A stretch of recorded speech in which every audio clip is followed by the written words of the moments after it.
vimos cuáles eran las fórmulas para el tema del control de la fisuración. Verán, existen dos normativas, ¿no? Que aquí en nuestro país se utilizan, que son la norma americana y la norma europea, ¿no? Bueno, ¿no? Más precisamente sería con las normas que tenemos, la NB 1225001, que es, por decirlo de una manera más suave, toma de inspiración bastante lo que es la norma americana, ¿ya? Y la CBH 87 toma, bueno, ¿no? Es una copia de la norma europea. Bien, y yo justamente les preguntaba si con el ingeniero Lazo vamos a ver con normativa europea o con norma americana, ¿no? Y respecto a ese tema, me comentaron, ¿no? De que les permite, ¿no? Creo que, bueno, con algunos de ustedes consulté y me dijeron que el ingeniero les va a permitir cualquiera de las dos, ¿no? Siempre y cuando ustedes lo especifiquen, ¿no? Si me pueden corroborar. Sí, dijo cualquiera de las dos en realidad. Dijo, yo quiero que le entiendan porque sea en otro país, no va a ser lo mismo, no va a ser la misma norma, algo así más o menos. Pero en resumen, cualquiera. Ah, ya, perfecto. Bueno, y justamente para eso, la anterior clase yo le mostré cuáles eran las fórmulas para calcular el ancho de la fisuración para la norma americana y para la norma europea, ¿no? Para la americana es esta que ven acá, es la fórmula de Gerhel-Lutz. Bueno, esta fórmula, como ven acá, tal cual no está así en la norma. Y ahí se los voy a mostrar. En la norma realmente está de esta forma. A ver aquí. Ya, en la norma realmente está de esta forma. El de acá. Aquí. Está de esta forma, ¿no? Que como pueden ver es bien parecido a la que tenemos acá. En realidad es la misma fórmula. Ya, o sea, esta que ven acá es la misma que esta. Pero ¿cuál es la diferencia? Acá es la misma que tiene aquí al lado, ¿no? Pero ¿cuál sería la diferencia? La fórmula que ven del lado izquierdo, la que está en la norma, está demostrada para lo que sería en unidades del sistema inglés, ¿no? O sea, la tensión está en kilolibras sobre pulgada cuadrada, el DC está en pulgada y el área está en pulgada cuadrada, ¿ya? Entonces, se puede convertir esto, ¿no? Se puede, no hay ningún problema el llevarlo a otras unidades, ¿no? Sistema internacional o sistema técnico. La que ven acá es la que está en sistema técnico, la que está del lado derecho, esta de aquí, ¿ya? O sea, precisamente para qué unidades funciona esta fórmula. Funciona para cuando la tensión F sub S, o sea, la tensión del acero en estado de servicio, está en kilogramos fuerza sobre centímetro cuadrado, ¿no? En kilopondio sobre centímetro cuadrado.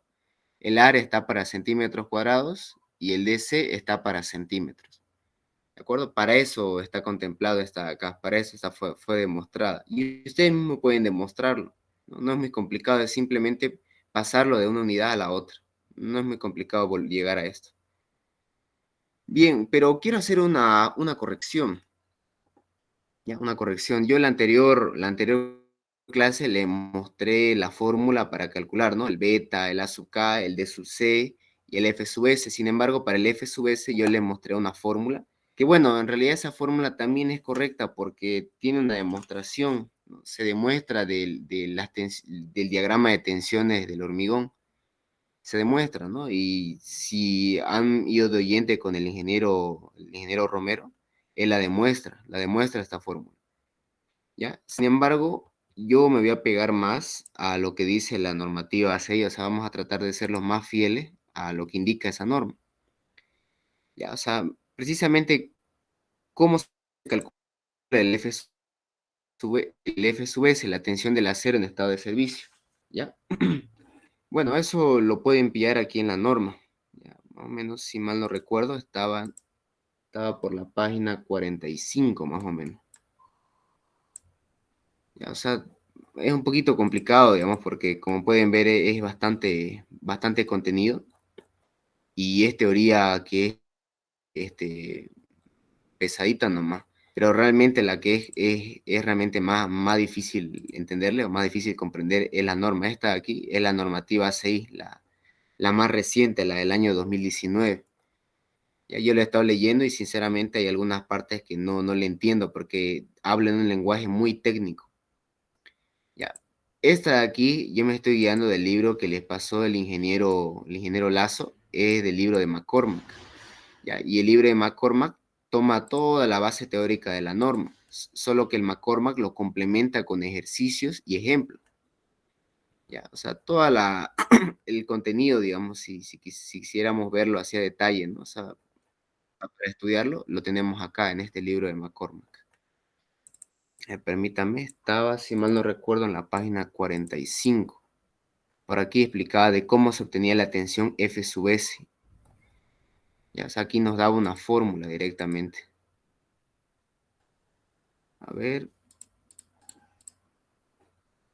aquí está.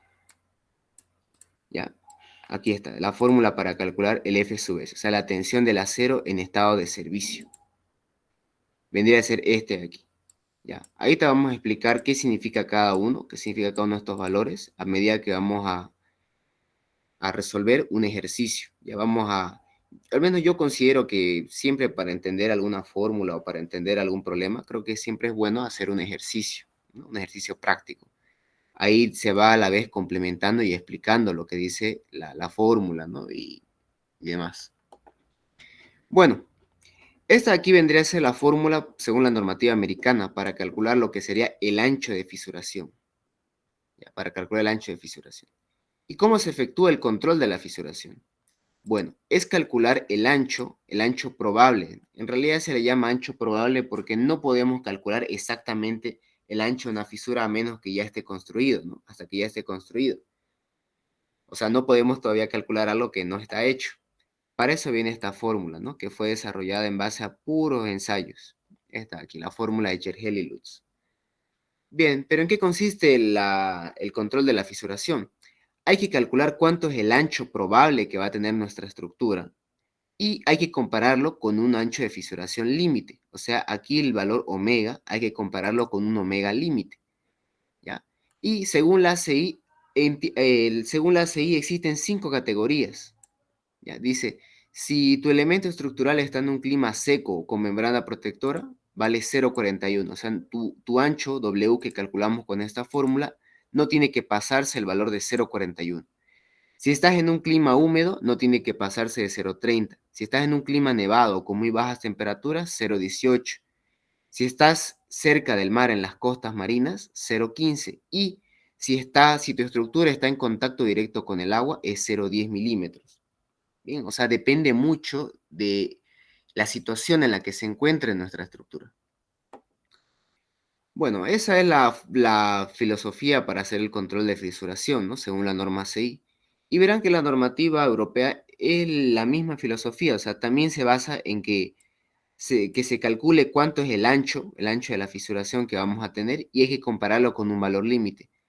Pero verán que según la norma europea tiene otra fórmula para calcular el ancho de fisuración, ¿no? La fórmula de Borges, esta acá, ya la fórmula de Borges. Sinceramente, esta fórmula es más fácil de calcular, ya, porque los valores aquí son más fáciles de obtener, a diferencia de la fórmula de Cherhel y Lutz, que más precisamente es por este valor que uno se puede tardar, ya que toma su tiempo calcular el F sub S. Bien, y lo mismo, también se basa en que hay que compararlo con un ancho límite, pero verán que en la normativa europea no hay 5 categorías como había en la norma americana, solamente hay 3, ¿no? Los ambientes 1, 2 y 3. Bien, ¿no? Haciendo un pequeño repaso entonces de lo que vimos en la anterior clase, pasemos a hacer el siguiente ejercicio de aplicación. ¿Ya? Entonces, si el ingeniero Lazo nos dice que podemos utilizar cualquiera de las dos normativas, yo les recomiendo que hagan por la normativa americana, ¿ya? Por dos motivos. Uno, porque tienen como complemento el libro de McCormack, ¿no? El otro día una compañera me preguntaba cuál sería un buen libro, ¿no? Para llevar la materia. Y yo le decía que sinceramente el mejor es el McCormack, porque no solamente te está traduciendo y explicando lo que te dice la norma, sino que también te lo complementa con ejercicios y ejemplos. Por eso este libro es bastante bueno, o sea, es casi como un traductor de esto. Entonces, aparte de eso, como sabrán, la norma, la NB 1225001, toma prestado varias cosas de la norma americana. ¿Ya? Y al menos aquí en nuestra ciudad, aquí en Santa Cruz, la CIP, ¿no? La que te pide la CIP, la de Santa Cruz, es con la NB 1225001. Bueno, 1225002, ¿no? La más reciente. Con esa es la que te piden que hagas tus cálculos. Y seguramente aquí a unos años, probablemente entre 5 y 10 años, esa norma, la NB 1225002, pasará a ser la normativa oficial a nivel nacional. ¿Ya? Entonces yo recomiendo que al menos los ejercicios los hagamos por normativa americana.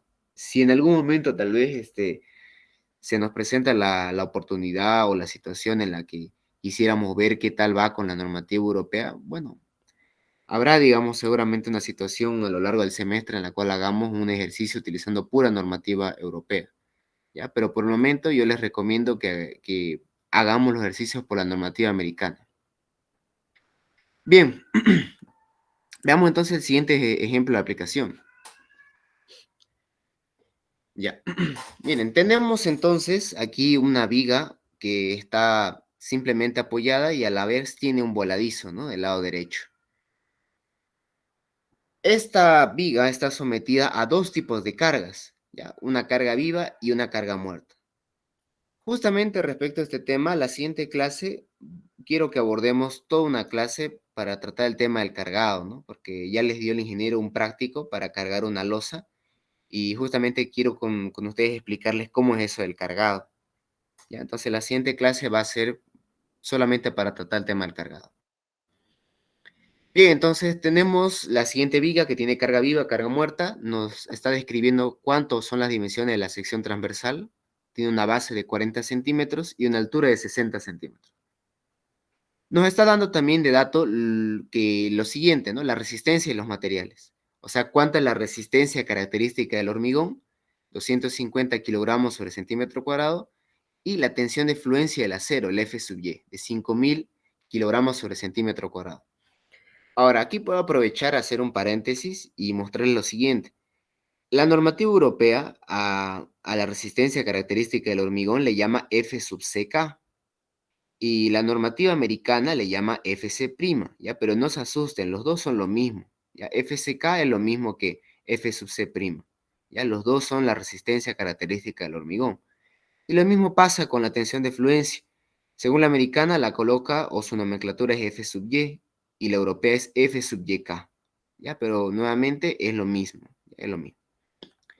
Y bueno, como estamos haciendo un control de fisuración, es muy importante saber la ubicación en la que se encuentra nuestro elemento estructural, ¿no? Y en este caso nos dice que se encuentra en la ciudad de Santa Cruz. Si hacemos un poquito de recuerdo, podemos ver, ¿no? Según la norma americana, teníamos 5 categorías, ¿no? 5 categorías en las cuales nos daba cuánto era el ancho admisible, ¿no? El ancho límite de fisuración. Como en este caso, en este ejemplo, nuestra viga está en la ciudad de Santa Cruz, y nosotros sabemos que por un buen lapso, ¿no? Un buen tiempo aquí en nuestra ciudad a lo largo del año, tiene un clima húmedo. Entonces, ya sabemos, ¿no? Con ese dato de dónde es que se encuentra la estructura, ya tenemos de dato también cuánto es el ancho admisible, ¿no? Cuánto es el ancho límite. En este caso, 0,30 milímetros. Bien, entonces, pasemos a resolver el siguiente ejercicio. Yo les voy a proponer una forma de resolver, o sea, no es la única. Ustedes pueden estar más simplificada, ¿no? Obviamente, tomando en cuenta que en su examen tienen, su tiempo es bastante limitado. Ya, yo en esta clase les voy a hacer este ejercicio de la manera más desarrollada posible, ¿no? Tratando de explicar todo lo que se pueda, ya, de una manera metódica, o sea, voy a resolverlo de una manera ordenada y por pasos. ¿De acuerdo? No, nuevamente, no es la única forma de resolver. Ustedes pueden resolverlo de una manera mucho más rápida, más simplificada. O sea, pueden omitir varios gráficos que vamos a hacer y pueden utilizar directamente la fórmula, ¿no? Para hacer todo más rápido. Bien, entonces, según esta metodología, lo primero que tendríamos que hacer es mayorar las cargas. Esta materia, ¿no? No por nada se llama hormigón armado 2, ¿no? Es la continuación de otra materia. La materia que... Armando, disculpa, creo que dejó de compartir o no sé si es solo a mí. A ver. Los demás pueden ver. Creo que es solo el compañero, porque No, se ve bien. Está todo bien. Ya, A ver, me voy a volver a salir y vuelvo a entrar. ya. Bien. Entonces le decía, según esta forma de resolver, lo primero que tenemos que hacer es mayorar las cargas, ¿no? En hormigón armado 1, lo que aprendimos fue a diseñar las cargas en el estado límite último. ¿Qué significa eso? Esta forma de diseñar, ¿no? Esta forma de calcular las armaduras, esta filosofía de diseño o este método de diseño se llama estados límites, ¿no? El método de los estados límites o que también se lo conoce como el método de rotura.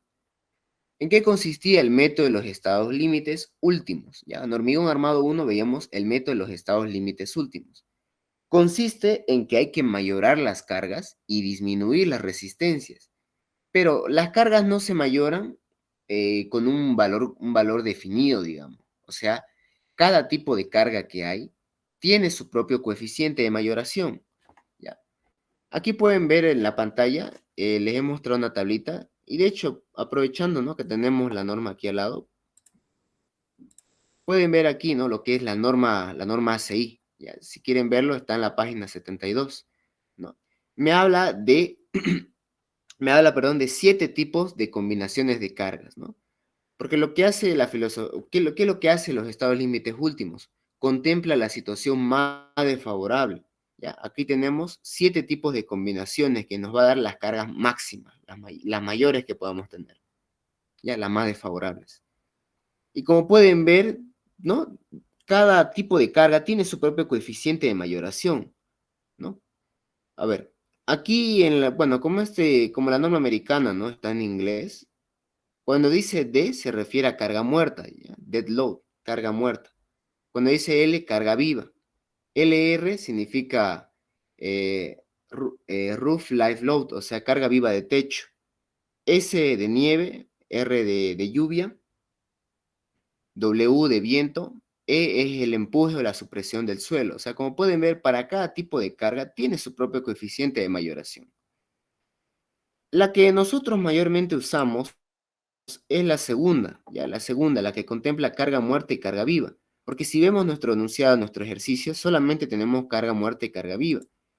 Si tuviésemos carga de viento, entonces tendríamos que también contemplar esta situación de acá, ¿no? La tercera, la que dice que contempla carga muerta, carga viva, ¿no?, y carga de viento, ¿no? Y también la cuarta, ¿no?, también tiene carga de viento. O sea, dependiendo de qué tipo de cargas, vamos a saber qué tipo de combinaciones vamos a usar. Afortunadamente en hormigón 2, las únicas cargas que vamos a ir considerando son carga muerta y carga viva, ¿ya? No vamos a considerar otros tipos de cargas, ¿ya? Así que la que vamos a utilizar en esta materia va a ser la de carga muerta y carga viva, ¿ya? La segunda combinación, esta de aquí. Y como pueden ver, los coeficientes, los factores de mayoración son 1,2 para la carga muerta y 1,6 para la carga viva, ¿ya? No estamos teniendo o no tenemos, ¿no?, carga de techo, el L sub R, carga de nieve, ni tampoco carga de lluvia, ¿no? Así que no lo vamos a considerar esos otros coeficientes que están del lado derecho, ¿no? Estos de acá, no lo vamos a tomar en cuenta. Solo vamos a considerar este de aquí y este de acá. Entonces, como tenemos carga muerta, hay que mayorarla por un factor de 1,2. Entonces, la carga muerta lo mayoramos por 1,2, siendo 276 toneladas por metro. Y la carga viva la vamos a mayorar por 1,6, lo cual nos va a dar, aquí, perdón, lo cual nos va a dar 2,56 toneladas por metro. Bien, entonces, con estas cargas mayoradas, con estas que vamos a diseñar, ¿ya? Con la carga muerta mayorada y la carga viva mayorada. Cuando hablemos de una carga mayorada, le vamos a colocar ya el sufijo U, ¿no?, que también se lo conoce como carga última o mayorada. O en algunas bibliografías también le dicen carga factorizada. Bien, entonces así nos quedaría nuestra estructura, ¿no?, con las cargas mayoradas. Bien, entonces lo primero es mayorar las cargas. Lo segundo, vamos a obtener los esfuerzos. Como ya hemos mayorado las cargas, queremos ver los esfuerzos internos, porque es con los esfuerzos internos que nosotros vamos a diseñar. Y bueno, aquí no me voy a tardar mucho, ya, porque esto básicamente es isostática, ¿no es así? Es isostática. Simplemente obtenemos las reacciones. Ahora, yo les aconsejo que las reacciones las calculen de la siguiente manera, ¿no? Si tiene un problema isostático. Justamente ese tema también quería hablar con ustedes. Me cuentan de que los exámenes, el ingeniero les da problemas hiperestáticos, ¿no? No les da isostáticos. Ya vamos a tener una clase precisamente para eso. Yo estoy ahorita buscando algún método, algún mecanismo para resolver ejercicios hiperestáticos lo más rápido posible, ¿ya? Porque obviamente en el examen lo que uno necesita más es tiempo, ¿ya? Pero ahorita Ahí, como sea, ¿sí? no, o sea, ahí preguntando, me dijeron que no lo resuelve como enseña aquí, ya resolver hiperestática, digamos. Y Sí, me sí. dijeron que, ¿cómo se dice? El anterior auxiliar, Marcelo, Ujú, ahí tal vez a él podría preguntarle, creo que él enseñaba bien eso por lo que me habían comentado. ujú. A mí me comentaron una que se podía hacer con la calculadora, con las HP que dejaba, y después el otro más fácil era o más rápido, el de los métodos de los tres momentos. De los tres momentos, ¿no? A eso ahora me dijeron metro de los momentos, pero la verdad ni idea, nunca lo he visto. Ya, nuevamente, vamos a tener una clase específica para eso, para tratar de resolver ejercicios hiperestáticos lo más rápido posible, ¿ya? Y igualmente, ¿no? Ese método de los tres momentos, hasta el momento es el que veo que es el mejor para resolver esos ejercicios. Obviamente no vamos a resolver como hacía el ingeniero Quilla, ¿no? Porque el ingeniero Quilla se tomaba su tiempo, ¿no? No por nada el examen era solamente para calcular los esfuerzos internos de una estructura hiperestática, ¿no? Y eso de que aquí en Hormigón 2 realmente lo principal no es calcular eso, ¿no? Sino lo que queremos son las armaduras, ¿no? Entonces, el cálculo de las reacciones y los diagramas tiene que ser así, en dos patadas, digamos, y para pasar a lo que nos importa, las armaduras. Bueno, Sí, igual entonces, los ejercicios solamente van a ser ¿sí? de vigas hiperestáticas, no de pórticos, nada de eso, ¿no? No, sí, sí, solamente son vigas, no son Porque pórticos. hasta cierto punto hay algunas fórmulas así que se pueden usar, solo reemplazar las Sí, hay distancias. una fórmula. Exactamente. En el libro de Jiménez Montoya tiene todo un formulario donde te da para calcular las reacciones para diferentes tipos de ejercicios. Ya tiene casi como una, unas 20 o 30 hojas que son puros ejemplos genéricos y tiene su fórmula para calcular directamente la reacción. ¿Ya? Bien, entonces sigamos. Le decía, como este ejemplo, o como en este ejercicio solamente queremos ver el tema de la fisuración, estamos resolviendo un ejercicio isostático. ¿Ya? Y le decía, en un ejercicio isostático, yo les recomiendo que calculen las reacciones de esta manera. O sea, que calculen las reacciones utilizando momento, ¿ya? Utilizando momento, para justamente dejar la ecuación de fuerzas verticales como una verificación. Y también este tema de la verificación. O sea, sé que varias personas no hacen la verificación porque, bueno, no están seguros del cálculo de sus reacciones. Sin embargo, yo les digo de que tampoco toma mucho tiempo hacer la verificación y es muy importante, porque peor es pasar a hacer los diagramas y que no te cierren. Eso es mucho peor, ¿no? Entonces, siempre es bueno calcular tus reacciones y encontrar una manera de verificarlas, ¿no? Entonces, yo le doy este consejo. Calculen las reacciones por sumatoria de momentos y la verificación la hacen por una sumatoria de fuerzas verticales. ¿Ya? Para así aliviarse y entrar de manera segura a calcular los esfuerzos internos. Bien, entonces, como les digo, no me voy a tardar mucho hablando de reacciones, ¿no? Porque son materias de isostática. Bien. Ahora, el tema de los esfuerzos internos, ¿no? Isostática 2.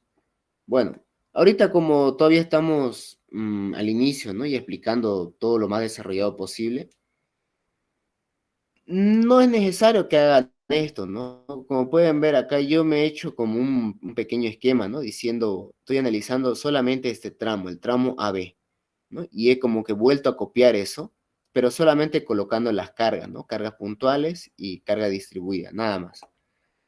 Nuevamente, no es necesario, ¿no? Que ustedes hagan esto, solamente es solamente es porque quiero explicarlo lo más desarrollado posible. ¿ya? Si quieren ustedes aplicar el método de los puntos, ¿no? Que se enseña en ISO 2, no hay ningún problema, ¿no? Y se calcula más rápido todavía las reacciones de esa manera. Pero se calcula más rápido los diagramas de esa manera. Bueno, entonces, veamos qué tenemos en el tramo AB. Tenemos una carga puntual al inicio, ¿no? Una carga puntual que vendría a ser la reacción, ¿no? La reacción B sub A, y una carga distribuida a lo largo de todo el tramo AB. Entonces, para simplificar, vamos a sumar ambas cargas distribuidas, lo cual nos va a dar 5,32 toneladas por metro. Tenemos una carga puntual al inicio. Ahora, de esta manera vamos a resolver de izquierda a derecha, ¿ya?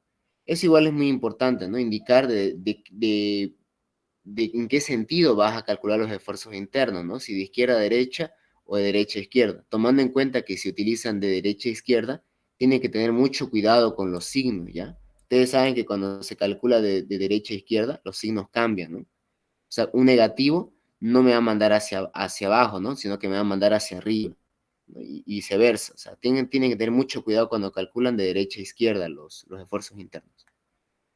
Bien, entonces, calculamos la ecuación de cortante y la ecuación de momento, ¿no? La ecuación de cortante, ¿cómo sería? Tenemos una carga puntual al inicio que va hacia arriba, ¿no? Entonces sería 11,97 positivo menos la carga distribuida, ya que a medida que vamos avanzando, ¿no? Se va incrementando la carga, ¿no? La resultante de la carga distribuida. Sería 5,32 por X, negativo.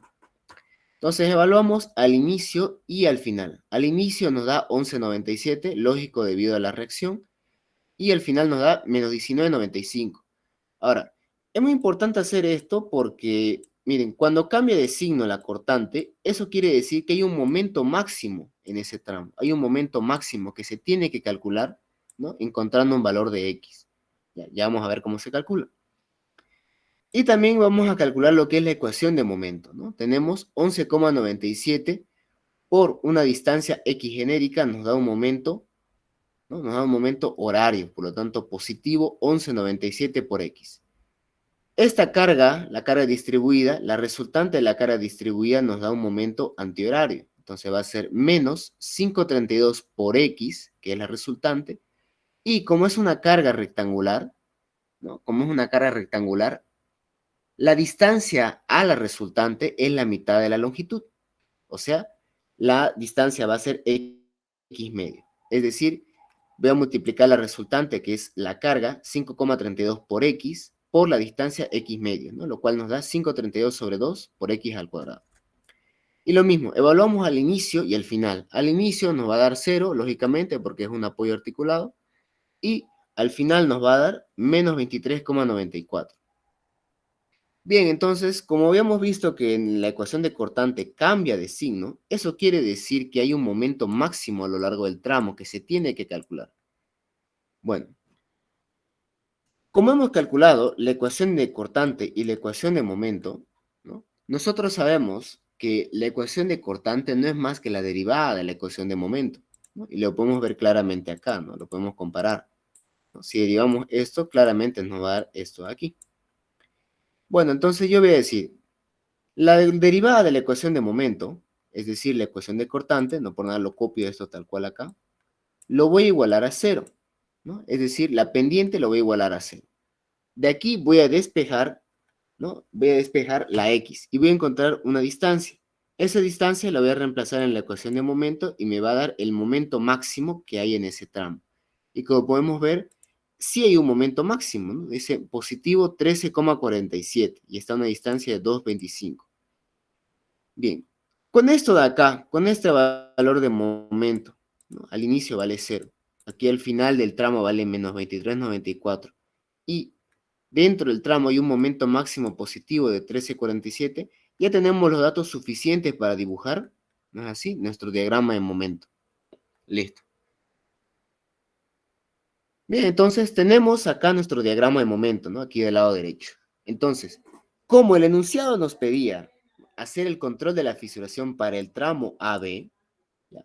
Vamos a tomar el momento que hay en este tramo, ¿ya? El momento del tramo, es decir, un valor de 13,47 toneladas por metro. Si el ejercicio o el enunciado me hubiera pedido, ¿no? Que haga el control de la fisuración en el apoyo B, entonces hubiera tomado este momento de acá, ¿ya? tengo que fijarme mucho de qué es lo que me pide, ¿no? No por nada. Lo más importante para resolver un problema siempre es entenderlo, ¿no?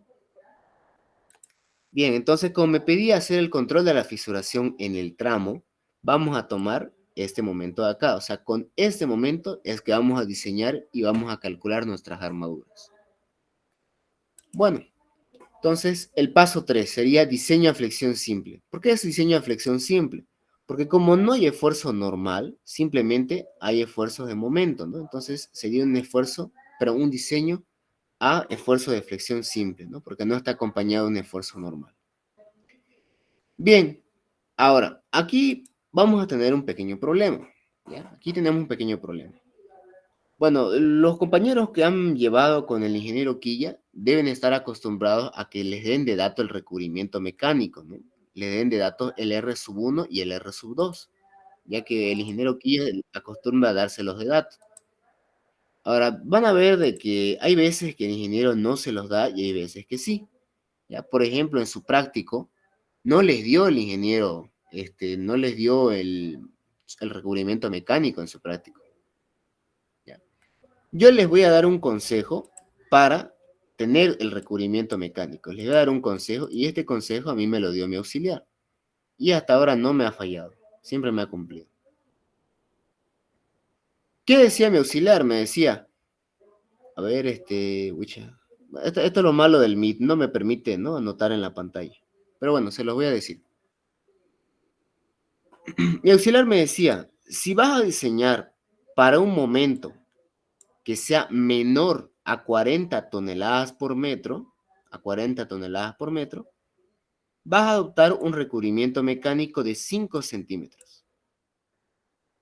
Si el momento para el cual vas a diseñar está entre 40 y 80 toneladas por metro, vas a adoptar un recubrimiento de 6 centímetros.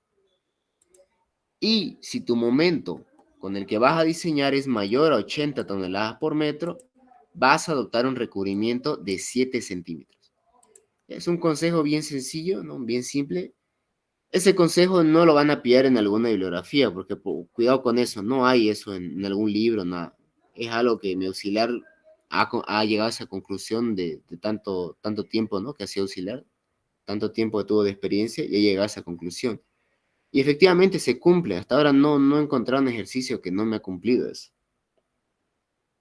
Bien, entonces vamos a adoptar un recubrimiento mecánico, tomando en cuenta, ¿no?, que mi esfuerzo de momento con el que voy a diseñar es de 13,47, o sea, no es, bueno, relativamente hablando, no es un momento tampoco muy grande, ¿ya?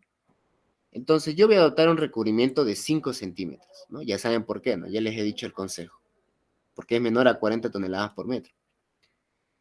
Bueno, entonces si ya tengo yo el recubrimiento mecánico, puedo calcular lo que es la altura útil, ¿ya? Por cierto, aquí hago igual un hincapié, ¿ya? Lo que han llevado con el ingeniero Tito, al R1 lo conocen como D sub S, ¿ya? Para que no se confundan. El R1 es lo mismo que D sub S, ¿ya? Es lo mismo, ¿ya? Los dos son lo mismo. Solo que, bueno, el ingeniero Quilla le coloca R1 y el ingeniero Tito le coloca D sub S. Pero lo correcto es, bueno, si queremos ser lo más fieles a la norma, sería colocarle R1. Bien, entonces ya tenemos nuestra altura útil, ¿no? La altura útil de que no es más que la resta entre la altura total, ¿no?, que era de 60 centímetros, ¿no?, la altura de la viga, menos el recubrimiento mecánico que hemos adoptado, 5 centímetros. Y hemos obtenido una altura útil de 55 centímetros. Perfecto.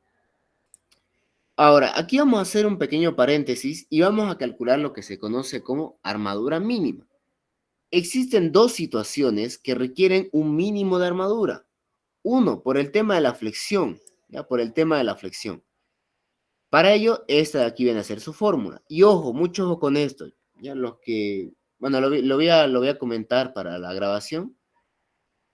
Esta fórmula solamente funciona para cuando el FC' está en la unidad de kilogramos sobre centímetro cuadrado, o sea, en esta unidad. Si está en unidades de libras sobre pulgada cuadrada, ¿ya? Y el F sub y también en libras sobre pulgada cuadrada. Si mal no recuerdo, el coeficiente es de 0,25, ¿ya? O sea, varía. Tengan mucho cuidado, ¿ya? O sea, esta fórmula de acá está específicamente desarrollada para cuando el FC' está en la unidad de kilogramos sobre centímetro cuadrado. Igual para cuando el FY está en la misma unidad de kilogramos sobre centímetro cuadrado.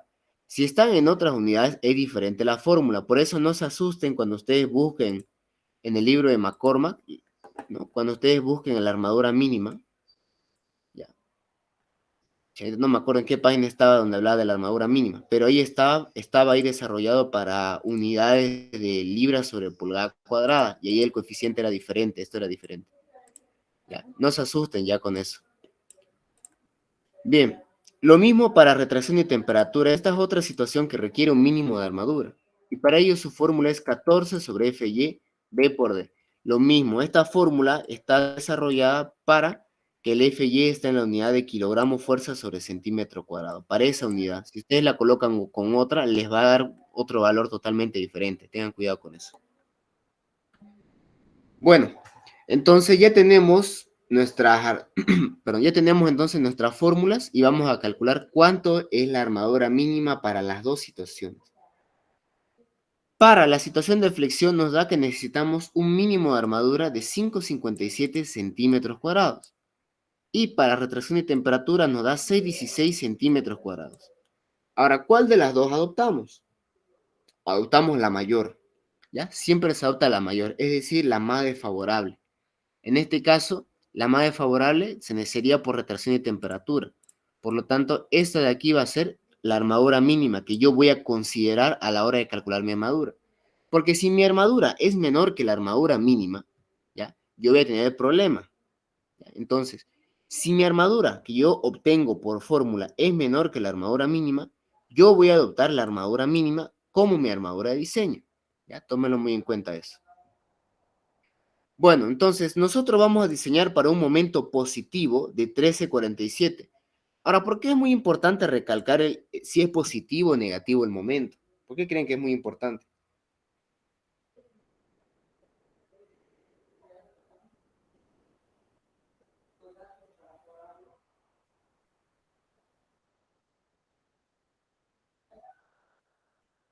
Exacta, exactamente, exactamente. Por eso es muy importante. Y de hecho creo que el ingeniero el ingeniero Lazo les habló de eso, ¿no? Él les dijo o no creo quién fue el ingeniero que hablaba sobre que una vez revisando un examen, tenía un ejercicio donde les pedía hacer un control en un apoyo. Y como ven, en los apoyos los momentos son negativos. Si los momentos son negativos, las armaduras principales, o sea, las armaduras traccionadas, van arriba. Y si el momento es positivo, como tienen acá, las armaduras traccionadas van abajo. Entonces, a este ingeniero que no me acuerdo ahorita bien, no me acuerdo, creo que me estoy confundiendo, no me acuerdo bien si era el ingeniero Lazo o era el ingeniero Quilla, que él decía que revisando una vez un examen vio que alguien en un control de fisuración, ¿no? En un control de fisuración que tenían que hacer en un apoyo, él colocó las armaduras abajo, ¿no? Y desde ya le puso mal, porque no fue, digamos, porque el área lo calculó bien, ¿no? Y el número de barras también, solo que ahí fue un error de concepto. Bien, por eso es muy importante indicar el sentido del momento. Como nuestro momento es positivo, las armaduras principales, o sea, las armaduras traccionadas, van a ir abajo. Ya, van a ir abajo. Bien. Ahora, como yo calculé, ¿no? Un momento en la unidad de toneladas por metro, lo voy a convertir en la unidad de kilogramos por centímetro. Para no perder el tiempo ahí, ¿no? Y decir, bueno, una tonelada son 1.000 kilos y un metro son 100 centímetros. Directamente, para convertir de tonelada a metro, multiplican este valor por 10 elevado a la 5. ¿Ya? Ese es el factor de conversión para llevar de tonelada por metro a kilogramo por centímetro. ¿Ya? Es simplemente 10 elevado a la 5. Bien. Ahora, entonces, ¿por qué es importante esto? ¿Ya? ¿Por qué creen que es importante?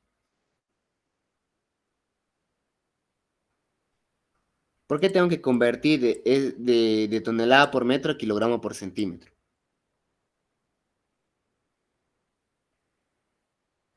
No tanto por la fórmula, sino por la compatibilidad de unidades. Miren, aquí en esta fórmula, el FC' está en kilogramos sobre centímetro cuadrado. La base B está en centímetro.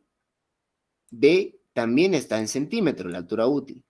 Ahora, yo no puedo colocarle un valor que no esté en esas unidades, porque voy a tener un problema de incompatibilidad de unidades, ¿no? Y me va a dar aquí un valor totalmente diferente. Y yo tengo que tener mucho cuidado que las unidades sean compatibles entre sí. Entonces, como aquí estamos hablando de kilogramos y centímetros, eso también, el momento también tiene que estar en esas unidades, en kilogramos y centímetros. ¿De acuerdo? Bien, entonces, una vez que lo convertimos, ¿no? Y todas las unidades son compatibles, encontramos lo que se conoce como el momento reducido. ¿Ya? Este valor que ven acá, esta letra mu, se llama momento reducido. ¿Ya? Y el momento reducido, esto seguramente lo han visto de hormigón 1, ¿no? No es más que el momento sobre factor phi por FC' por la base de la sección por la altura al cuadrado, ¿no? La altura útil al cuadrado. Ahora, cuidado con este factor phi, ¿ya? El factor phi es un factor de reducción de carga, ¿no? Yo les había hablado de que para diseñar lo que tenemos que hacer es aumentar las cargas, ¿no? Por eso la hemos mayorado, y disminuir la resistencia del material. Ahora, ese factor phi disminuye la resistencia del material, pero depende mucho del tipo de esfuerzo, porque ese factor phi no va a valer lo mismo para vigas que para columnas y para estribos, no vale lo mismo, ¿ya? Tienen que tener mucho cuidado con eso. Para vigas, o sea, más precisamente para diseños a flexión, phi vale 0,9, ¿ya? 0,9. Cuando hablemos de, bueno, columnas no vamos a hablar porque eso es de hormigón 1, ¿no? Pero ustedes seguramente recuerdan que para columnas phi valía 0,65 y para cortante, o sea, para calcular los estribos, valía 0,75, ¿no? O sea, no es un valor fijo, es un valor que depende del tipo de esfuerzo. Como estamos hablando de diseños de aflexión, o sea, diseño de vigas, phi vale 0,9.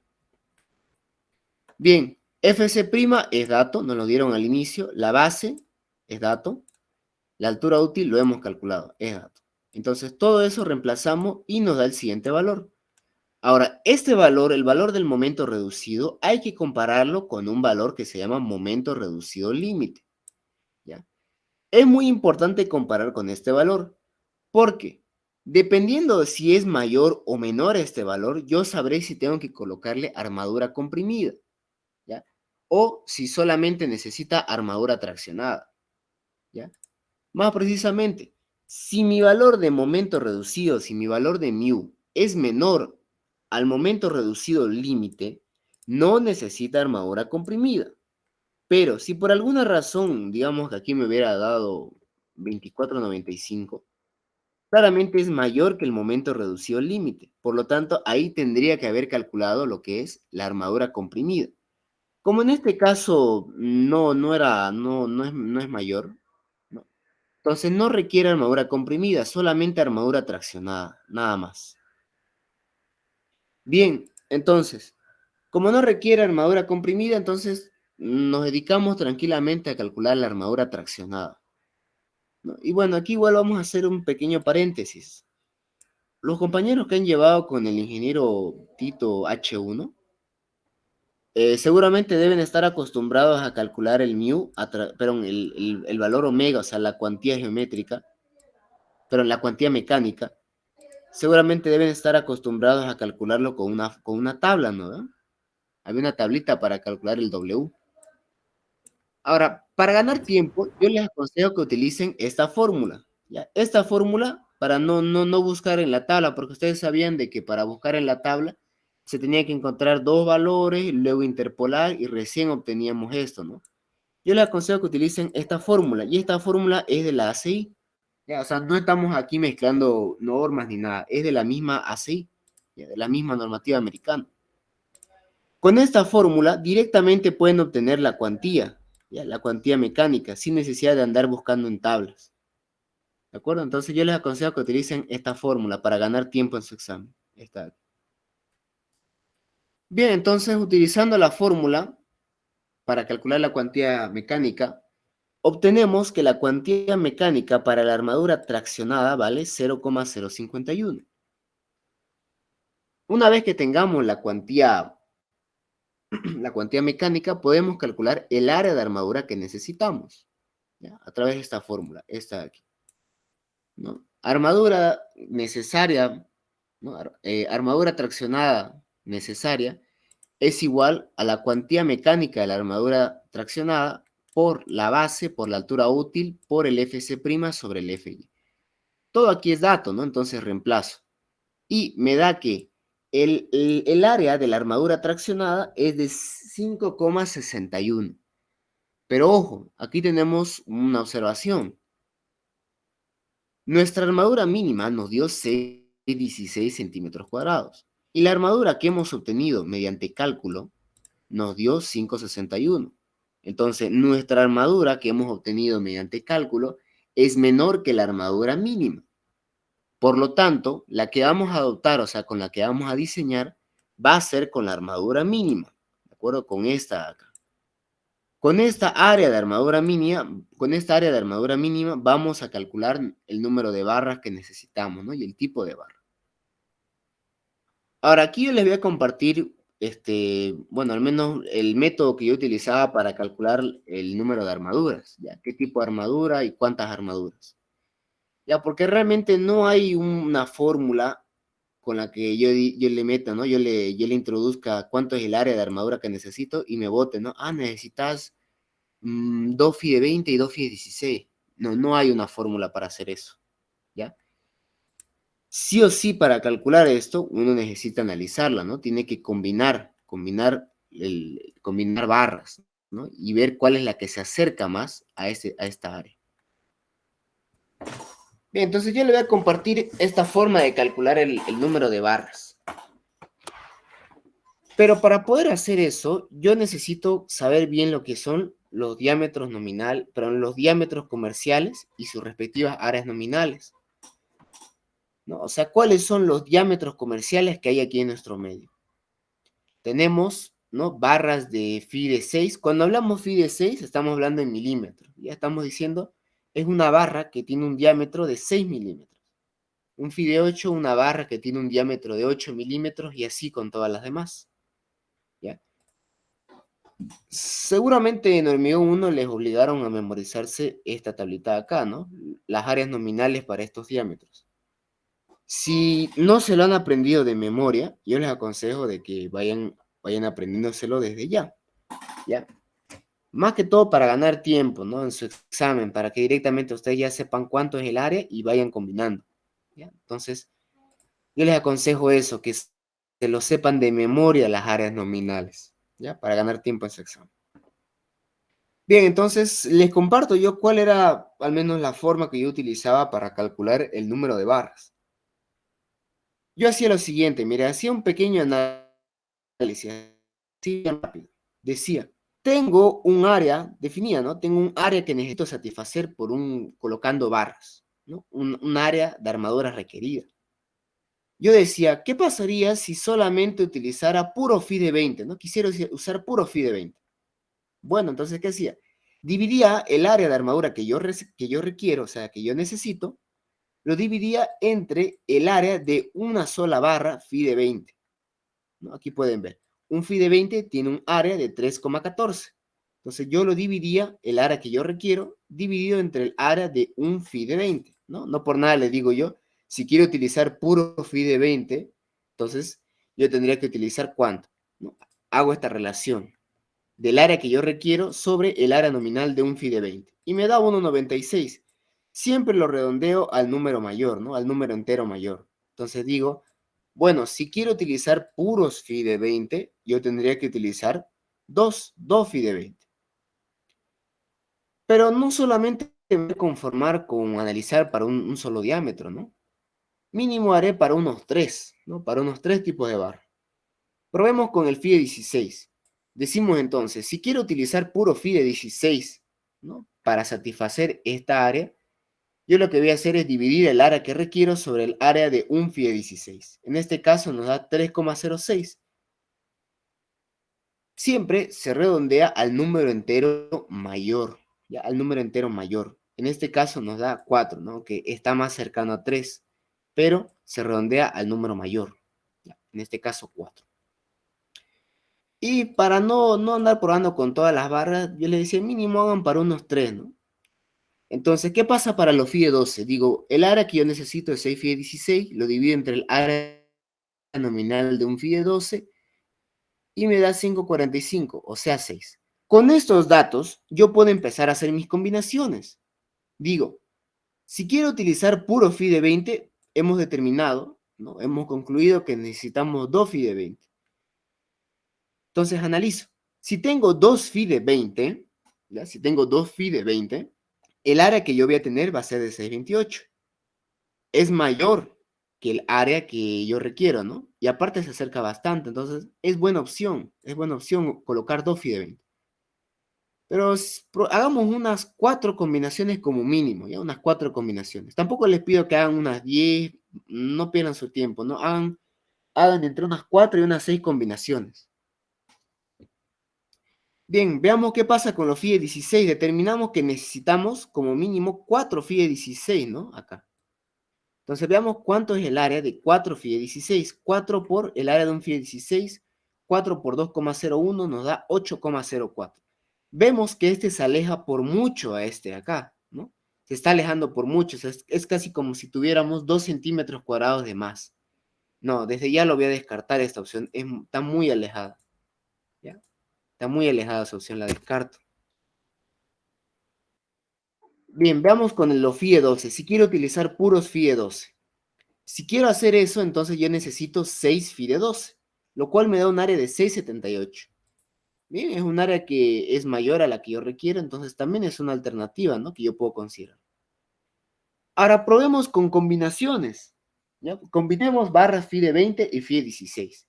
Pero tienen que tener mucho cuidado de que las combinaciones que hagan, ¿ya? Las combinaciones que hagan, tienen que ir considerando a la hora de colocarlas. O sea, yo no voy a elegir, por ejemplo, 3 FIE 16 y 5 FIE 12, digamos. Es un ejemplo, ya es un ejemplo. ¿Por qué no voy a elegir un número así, ¿no? 3 FIE 16 y 5 FIE 12. Porque después yo voy a tener problemas a la hora de colocar las barras, ¿no? A la hora de distribuirlas me va a ser muy complicado, ¿no? Imagínense 3 FIE 16 y 5 FIE 12, ¿cómo los colocaría? ¿No? Sin olvidar que la forma que coloquemos las armaduras tiene que ser de manera simétrica, ¿ya? Mucho cuidado con eso. O sea, las combinaciones tampoco los voy a hacer a lo bruto, digamos, en decir, bueno, pruebo con este, con no. Tengo que ir tomando en cuenta, teniendo en mente, ¿no? Cómo yo lo voy a colocar esas barras. Bien, veamos con esta situación, miren. 2 FIE 16 y 2 FIE 12. Me da 628. La misma área que yo tengo utilizando 2 FIE 20. Entonces me hallo en la incómoda situación de que tengo dos combinaciones que me dan la misma área. Sin embargo, una está usando 2 barras y la otra está utilizando 4 barras. Ahora yo les pregunto, ¿cuál me convendría y por qué? ¿2 FIE 20 o 2 FIE 16 y 2 FIE 12?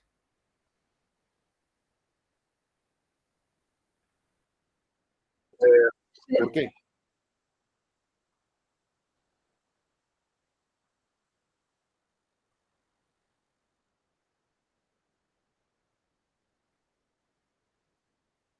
Ujú. Yo Mm, digo, Pero si ocupamos la otra combinación, nos dijo el ingeniero que a menor diámetro del fierro es mayor adherencia. Y exacto, menor fisuración también. exacto, Mayor área para su adherencia. exacto, exactamente. O sea, como pueden ver, tienen diferentes puntos, ¿no? Y los dos son válidos. Obviamente, si elijo 2 barras FIE 20, me sale más barato. Pero el colocar 2 FIE 16 y 2 FIE 12, al menos aquí en el control de la fisuración, es más conveniente. Miren, si vemos la fórmula de Yerheli-Lutz, tenemos lo siguiente.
tampoco es muy complicado distribuirlas, ¿no? Podríamos colocarlo así. Los dos phi de 16 a los costados y dos phi de 12 aquí en fila, ¿no? En esta primera camada. Bien, entonces vamos a adoptar dos phi de 16 y dos phi de 12. Perfecto. Como vamos a adoptar dos phi de 16 y dos phi de 12, el área de dos phi de 16 y dos phi de 12 nos da 628. Ese dato es muy importante, ¿ya? Ese dato es muy importante. ¿Cuánto es el área para la combinación que yo estoy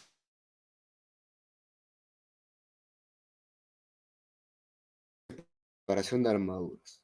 O sea, cómo yo lo voy a colocar y de qué manera voy a colocar las armaduras.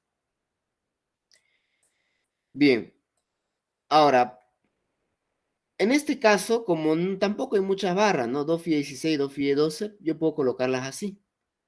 Realmente este análisis, ¿no? De distribución y separación de armaduras, realmente es más crítico cuando tenemos hartas barras. Por ejemplo, unas 10 phi de 12, unos 2 phi de 16 y unos 8 phi de 12. O sea, son situaciones en las cuales tenemos una gran cantidad de barras. Ahí sí es más crítico esta parte.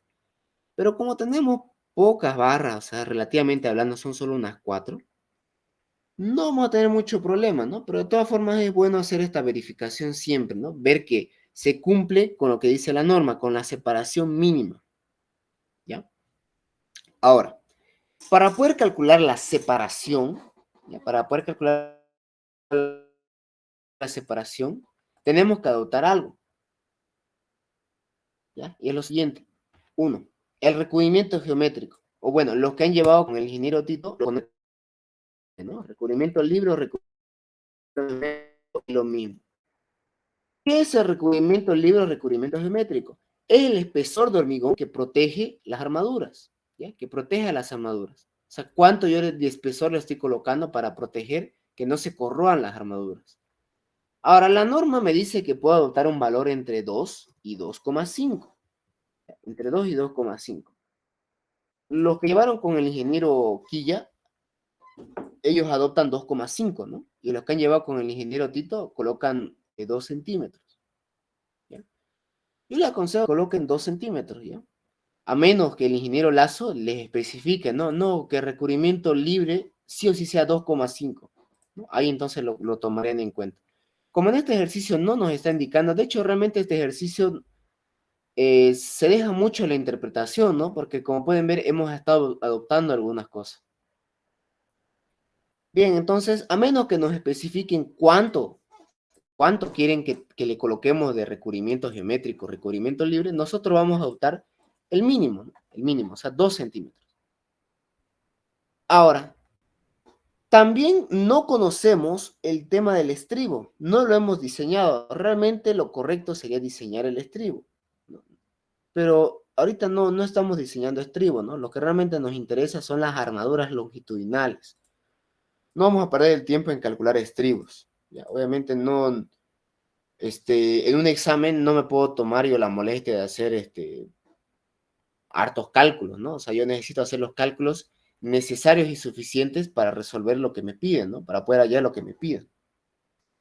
Ahora, yo aquí comparto más el punto de vista que tiene el ingeniero Tito. Él dice, los diámetros que se colocan en los estribos, ¿ya? Están entre 6, o sea, un phi de 6 y un phi de 10. No se colocan para los estribos barras de phi de 12 en adelante. Es justamente por el tema del doblado, porque es más complicado doblar un phi de 12. O sea, mientras más robusto, mientras más grande el diámetro de una barra, es más complicado doblarlo. ¿Ya? Más específicamente me refiero a esta parte de aquí, el doblado que se le hace al estribo, ¿no? En las esquinas. Entonces, el estribo, el diámetro que se utiliza está entre un phi de 6 y un phi de 10. Vamos a tomar un promedio, ¿no? Entre un phi de 6 y un phi de 10 vamos a tener un phi de 8, ¿no? Aquí tenemos los diámetros. Entre un phi de 6 y un phi de 10 tenemos un phi de 8. Entonces vamos a adoptar un phi de 8, ¿ya? Para estar más seguros. Adoptamos un promedio entre los dos, un phi de 8. Bien, entonces vamos a decir que tenemos un estribo phi de 8 y recubrimiento geométrico, recubrimiento libre 2 centímetros. Perfecto, entonces tomando en cuenta eso, vamos a calcular la separación de las armaduras. Ahora, ¿cómo estamos colocando un recubrimiento geométrico de 2 centímetros y el estribo que estamos adoptando es un phi de 8? O sea, tiene un diámetro de 8 milímetros, o sea, esta distancia que hay acá, ¿no? el espesor del estribo, son unos 0,8 centímetros. Si yo sumo esos 2 centímetros del recubrimiento geométrico más el diámetro del estribo, voy a tener 2,8 centímetros. De este lado hay 2,8 centímetros y del otro lado también hay 2,8 centímetros. Bien, entonces yo voy a colocar los 2 phi de 16 y los 2 phi de 12 de la siguiente manera. 2 phi de 16 en las esquinas, en los extremos, y 2 phi de 12 aquí intermedio.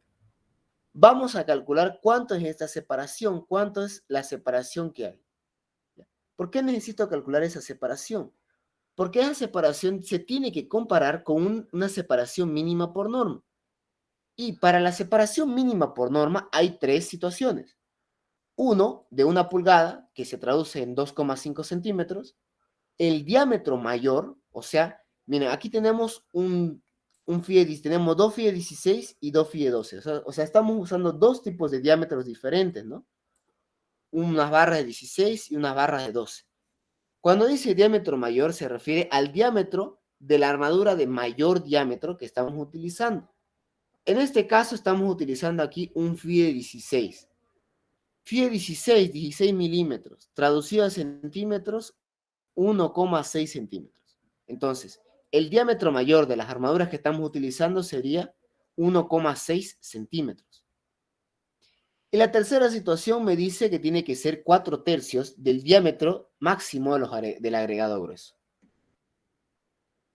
Justamente en la materia de tecnología del hormigón, ¿no? Ahí se toca ese tema, ¿no? De cuál es el diámetro máximo que puede haber en el diámetro máximo que nosotros vamos a tomar va a ser de 3/4 de pulgada. ¿Ya? Entonces, aquí son 3/4 de pulgada. 3/4 por 4/3 me da 1 pulgada, lo que se traduce en 2,5 centímetros. Ahora, de estas 3 situaciones, yo tengo que tomar el más grande, o sea, el mayor de estos 3. Claramente aquí es 2,5 centímetros. Por lo tanto, mi separación mínima que yo debo cumplir es de 2,5 centímetros. Ahora sí, a modo de complementar, si no cumplimos con esto, o sea, si no cumplimos con que nuestra separación sea menor que la separación mínima, se va a dar lo que se conoce como cangrejera, ¿no? O en alguna hilografía creo que le llaman coquera, ¿no? O sea, cuando yo vacío, ¿no? O sea, imagínense que yo voy a vaciar esta viga, ¿ya? Y no toda la viga, ¿ya? No toda la viga fue cubierta, ¿no? No toda la viga fue rellenada por hormigón, o sea, ha quedado una parte que ha quedado expuesta, ¿no? Que han quedado expuestas las barras. A eso se lo conoce como cangrejera. Para evitar ese problema es que hacemos este control, ¿no? Es que hacemos esta verificación de la separación. Bien, entonces vamos a calcular esta separación real. ¿Cuánto es la separación que hay entre las barras? Perfecto, entonces, ¿cómo calculamos esto? Es simplemente una relación entre distancias. Decimos, aquí tenemos toda esta distancia, viene a ser el ancho, mejor dicho, la base de la sección, y vale 40 centímetros. Perfecto. A los 40 centímetros le vamos a restar 2,8 de un lado, del lado izquierdo, y del lado derecho. O sea, vamos a restarle 2,8 de los dos lados. Menos 2,8 por 2. ¿Ya? O sea, hasta acá, ¿qué tenemos? Tenemos esta distancia, ¿no? Tenemos esta distancia acá. ¿Ya? Esa distancia de ahí. Está acá. Ahora, a esta distancia le vamos a restar, ¿no? Le vamos a restar el diámetro, ¿ya? De las barras que tenemos aquí dentro, ¿no? En esta primera camada. Tenemos 2 phi de 16 y tenemos 2 phi de 12. Tenemos que restarle los diámetros que hay de esas barras que estamos colocando. Como hay 2 phi de 16, voy a restar 2 veces el diámetro de un phi de 16. O sea, 2 veces 1,6 centímetros. Además tenemos 2 phi de 12. Entonces, esos 2 phi de 12 también hay que restarlos. ¿Ya? Y eso nos va a dar menos 2 veces 1,2, ¿no? El diámetro de 2 phi de 12. 2 veces 1,2. Bien, ahora hasta aquí tenemos una distancia, ¿no? Tenemos esta distancia. Ya tenemos una distancia, más o menos así. Ahora, esta distancia la vamos a dividir entre los espaciamientos que vemos acá. Tenemos un espaciamiento, o sea, el espacio que hay entre una barra y otra, un espaciamiento, dos, tres espaciamientos. Entonces, lo vamos a dividir entre el número de espaciamientos.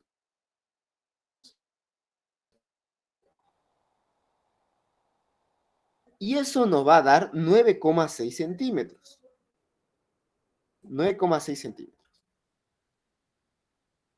Ahora, ese espacio tendría que ser la separación real. Y ese real lo vamos a que me exige la norma.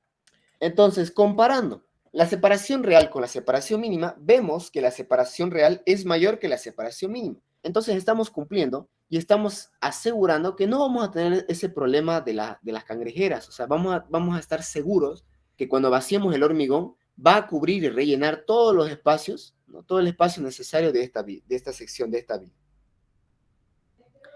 Perfecto, entonces hasta acá tenemos lo que es el diseño a flexión simple, o sea, hemos diseñado nuestras armaduras. Es verdad que aquí existen otras dos barras, ¿no? Las armaduras de percha que le dicen, o las armaduras de montaje.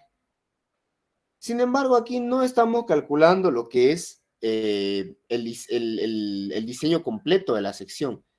Si el ingeniero nos hubiera pedido, digamos, hacer el diseño completo, ¿no? Si nos hubiera pedido hacer un diseño completo, bueno, o sea, realmente lo que uno hace, lo que el calculista hace, no es hacer solamente este diseño, ¿no? También tiene que diseñar cuántas son las armaduras de montaje y también las famosas armaduras de piel, ¿no? También se tiene que calcular eso. Pero como aquí solamente estamos haciendo control de fisuración, no nos interesa las armaduras de montaje ni las armaduras de piel, solamente nos interesa las armaduras longitudinales, ¿no? Las que están haciendo, los que están resistiendo este esfuerzo de flexión simple, solamente esa nos interesa. Bien, ahora pasemos al cuarto paso, ahora sí, pasemos a hormigón 2, porque si pudieron apreciar hasta acá, todo lo que hemos hecho fue un repaso de materias anteriores, ¿no? Mayoración de carga, hormigón 1. Reacciones, isostática 1. Esfuerzos internos, isostática 2, ¿no? Cálculo de armadura, hormigón 1, ¿no? Distribución y separación, hormigón 1. O sea, todo eso acá son materias anteriores. Ahora recién vamos a entrar a hormigón 2. Y de hecho aquí puedo complementar lo que les comenté en la anterior clase. La anterior clase yo les hablé de que el problema de esta materia no es tanto en sí el contenido como tal de hormigón 2, porque van a ver ustedes, ¿no? Mientras van cursando el curso, de que las fórmulas de hormigón 2 no son complicadas, de hecho son bastante sencillas. Bueno, no todas, ¿no? Hay algunas que son medio raras, pero la gran mayoría son fórmulas sencillas y fáciles de memorizar. ¿Dónde es que se complican varios compañeros? Es que tienen dificultad en hormigón 1, ¿no? En esta parte de aquí, en calcular las armaduras, y esto de la separación, y isostática 1 y isostática 2. ¿Ya? O sea, no los culpo, digamos. O sea, a estas alturas, obviamente, ya han pasado un buen tiempo, ¿no? Desde que se lleva isostática 1 y isostática 2, ¿no? Y a veces uno se puede como que olvidar, digamos, hacer esto. ¿Ya? Entonces, sinceramente, así preguntando a varios compañeros y habiendo observado algunos amigos, he visto que el mayor problema que hay en esta materia no es tanto la materia en sí, sino de que se tiene un poquito de dificultad, ¿no? O sea, uno a veces se olvida lo que es esfuerzos internos y cálculo de armaduras, ¿ya? Y hormigón 1. Ahorita como estamos todavía al inicio del semestre, yo les aconsejo de que practiquen y hagan repaso de eso, ya que hagan repaso, porque verán que una vez que uno le entiende, ¿no? Hacer diseño de armaduras, y si uno está hacha en hacer esfuerzos internos, calcular reacciones, ¿no? Realmente lo demás no es muy complicado, ¿no? Todo lo que sigue no es muy complicado. Bien, entonces vayamos ya a lo último, al control de la fisuración. Eso es lo que realmente nos interesa. Ahora, a medida que haga este ejemplo, voy a ir complementándolo con la fórmula de Yergel y Lutz, con esta fórmula. Bien, vamos a calcular el movimiento mecánico de la barra más cercana a la cara traccionada del hormigón. Ahora, yo le decía, ¿no? Porque es muy importante especificar el sentido del momento, ¿no? Si el momento es positivo, como tenemos nosotros acá, ¿no? En este ejercicio, si el momento es positivo, se comporta de la siguiente manera, ¿ya? Se comporta, como ven aquí en este dibujo, se comporta así, ¿ya? Como un giro de esta manera. O sea, está traccionando la zona inferior del hormigón y está comprimiendo la zona superior, ¿ya? O sea, aquí en la parte superior lo está aguantando el hormigón y en la parte inferior lo está aguantando el acero, ¿de acuerdo? O sea, quedémonos con eso, de que esta parte de aquí abajo, debido a que el momento es positivo, esta parte de aquí abajo del hormigón es la zona traccionada. Y obviamente, ¿dónde se va a dar la zona más traccionada? Al extremo, o sea, a esta parte de aquí, ¿no? En el extremo inferior, ¿no? En el extremo inferior de la sección de hormigón se va a dar la zona más traccionada. Entonces yo digo, ¿cuál es la barra más cercana, ¿no? A la cara más traccionada del hormigón, o sea, a este borde de acá. Vemos que tenemos dos barras, ¿no? Tenemos un FIE 16 y tenemos un FIE 12. El DC es el recubrimiento mecánico, ¿ya? O sea, la distancia que hay entre este borde hasta el centro de gravedad de esa armadura. Pero vemos acá que tenemos un FIE 16 y un FIE 12. Yo les pregunto, ¿cuál recubrimiento mecánico tendría que tomar? ¿Para el FIE 16 o para el FIE 12? ¿Y por qué?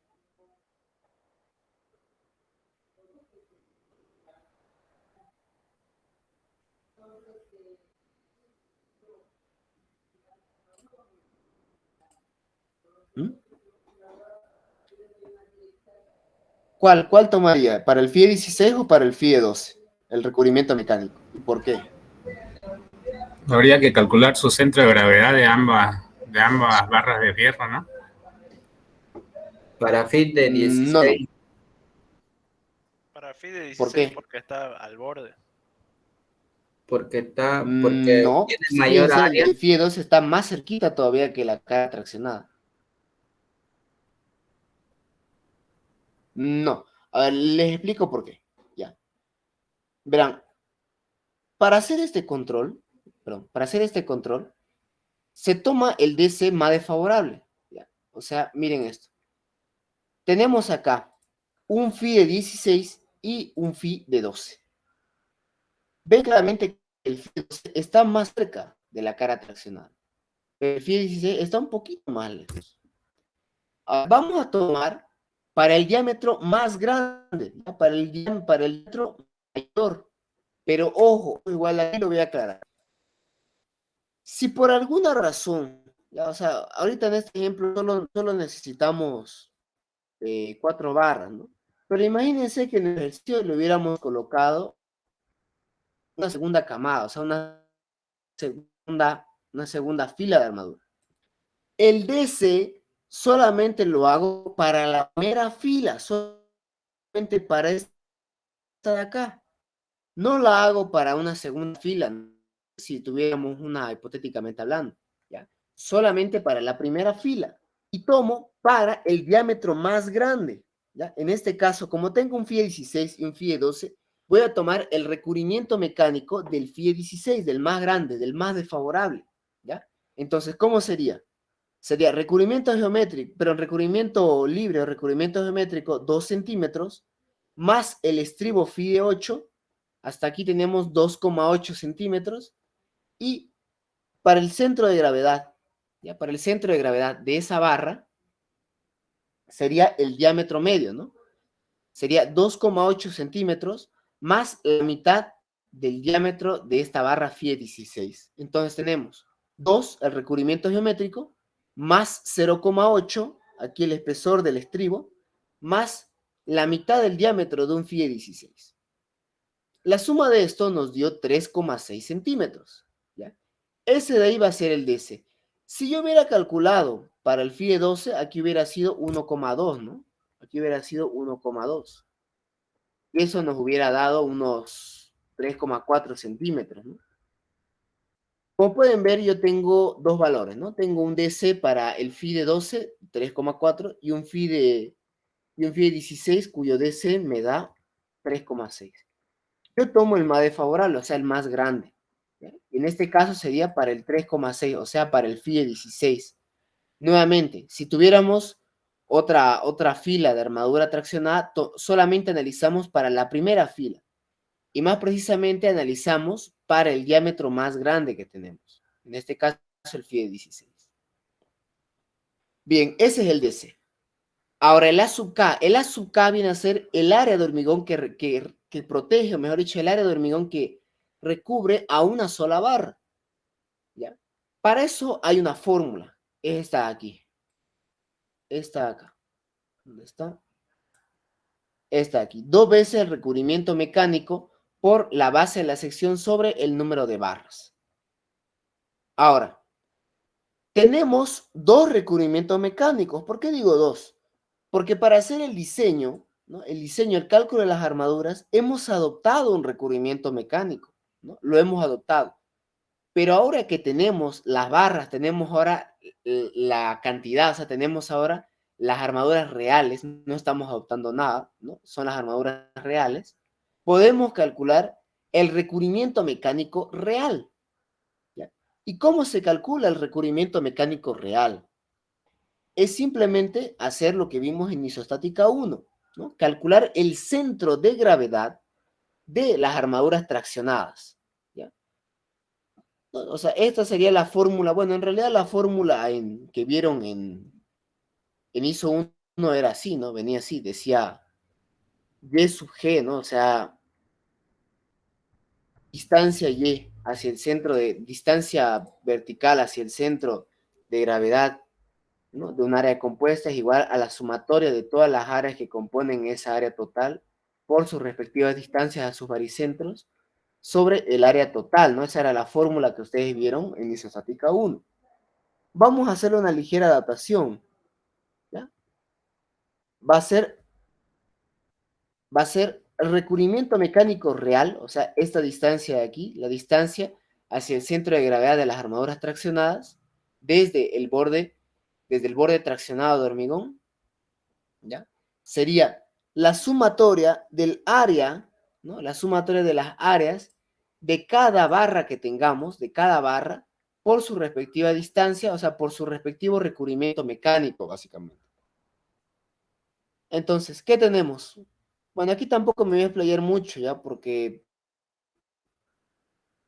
esto realmente es isostática 1, ¿ya? Pero de todas formas lo voy a explicar. Tenemos acá 2 barras FIE 16, ¿no? Las 2 barras FIE 16 tienen el mismo recubrimiento mecánico. Por lo tanto, yo diré 2 veces el área de un FIE 16, que ya saben, el área de un FIE 16 es 2.01, 2 veces el área de un FIE 16 por su recubrimiento mecánico. O sea, 2 centímetros de recubrimiento libre, más el estribo FI de 8, más la mitad del diámetro de un FIE 16. 2,8 más 1,6 sobre 2. Más los FIE 12. Tenemos acá 2 FIE 12. ¿No? Entonces sería 2 veces el área de un FIE 12, que es 1,13. El área de un FIE 12, 1,13. Por su recubrimiento mecánico, ¿no? De un FIE 12. Sería 2,8, 2 centímetros más 0,8 el estribo, más la mitad de un diámetro FIE 12. 1,2 sobre 2. Sobre el área total, pero el área total ya lo tenemos, ¿no? Decimos el área para 2 FIE 16 y 2 FIE 12 vale 628. Entonces directamente lo voy a reemplazar acá el 628, que sería el área total. De aquí tenemos 353. ese de ahí vendría a ser el recubrimiento mecánico real. Nuevamente, para hacer el diseño adoptamos un recubrimiento mecánico. Pero ahora que tenemos las armaduras reales, podemos calcular el recubrimiento, pero podemos calcular el recubrimiento mecánico real. ¿Listo? Y en este caso nos dio 353. Ahora, ya tenemos el recubrimiento mecánico real. Lo reemplazamos en la fórmula de A sub K, o sea, la fórmula del área de hormigón que protege o que recubre a una sola barra, 2 veces recubrimiento mecánico real por la base de la sección sobre el número de barras, ¿no? Aquí juega un papel importante el colocar gran cantidad de barras, porque mientras más barras yo coloco, el A sub K es más pequeño. Bien, entonces nos da 2 veces por 353, ¿no? Por 40 sobre 4, 70,6. 70,6 centímetros cuadrados. Bien, entonces ya tenemos el A sub K. Miren, ya tenemos dos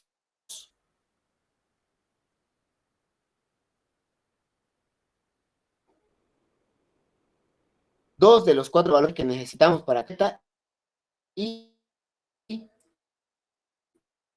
F sub S, ¿no? Tensión del acero en estado de servicio. Pero hay un problema. Para calcular beta y para calcular F sub S, yo necesito calcular lo siguiente. Necesito calcular X ya viene a ser un eje neutro real. La profundidad de eje neutro real. Y también necesito calcular, miren, I sub CR, que viene a ser momento de inercia de la sección fisurada, y momento, ¿no? Momento máximo de servicio. Ya tengo que calcular estos valores. ¿De acuerdo? Realmente es por culpa de esto que estos ejercicios se hacen largos. ¿Ya? No es tanto por rápido. El problema es por calcular I sub CR y por calcular la X, ¿no? La profundidad del eje neutro. Es por culpa de eso que se hace un poquito largo los ejercicios. Bien, entonces calculemos el X, ¿no? Porque sin la profundidad del eje neutro, o sea, sin la distancia X, no puedo calcular beta. Bien, entonces vamos a calcular X. ¿Cómo se calcula X? Afortunadamente, ¿ya? Bueno, afortunadamente, ¿no? Porque realmente hay otra forma de calcular X, pues es más complicada. Pero la forma para calcular X, ya, es la siguiente, ¿no? Al menos la que utiliza la ACI es la siguiente. Dice, para calcular la profundidad del eje neutro, o sea, la distancia X, la profundidad del eje neutro en estado de servicio, ¿ya? Yo tengo que igualar los momentos estáticos de la zona comprimida y la zona traccionada. ¿Ya? La zona comprimida y la zona traccionada. Ahora, bueno, para hacer un poquito de recuerdo, ya solamente un poquito de recuerdo. Es muy probable que tal vez varios ya se hayan olvidado lo que era momento estático, ¿no? Momento estático se lo aprende en isostática 1. ¿Ya? Pero momento estático es lo siguiente, ya no es complicado entenderlo y mucho menos calcularlo, es bien fácil calcular el momento estático. Imagínense que yo tengo un círculo. Imagínense que yo tengo un círculo, perfecto. Tengo un círculo. Yo sé que de un círculo, su centro de gravedad está en su centro de giro, ¿no ven? O sea, aquí en el centro del círculo, ahí se encuentra su centro de gravedad. Perfecto, o sea, aquí está el centro de gravedad. Obviamente, un círculo tiene un área, ¿no? Tiene su propio